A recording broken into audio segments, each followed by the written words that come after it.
Aí, quando ele viu que eu estava ganhando dinheiro, disse, não vou querer o dinheiro, eu queria o dinheiro que eu precisava.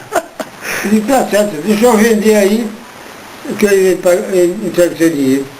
Quando eu vendi, que entrega, disse, não, você paga mais uns dias. Eu fiquei pago um pouco de dia, mas entendi. Que o meu dava para carregar, né? E esse dinheiro o senhor arranjou fazendo os fretes? Foi. Então o negócio era bom. Não, era bom, era um negócio bom, rapaz. Então eu repetia, era bom demais. Não esqueço mais nunca. A ver a cena do meu, estou sempre fazendo isso. Olha, a burra da frente. A burra da frente a gente sempre era melhor que dinheiro, a burra da frente. Eu sou tudo atrás do outro. Naquela fila, viu? Era tempo bom. É bom que o senhor até sonha com isso, né? Ah, eu sei demais. Eu sei demais. Só sei vendo papai e meus irmãos tudo vivo.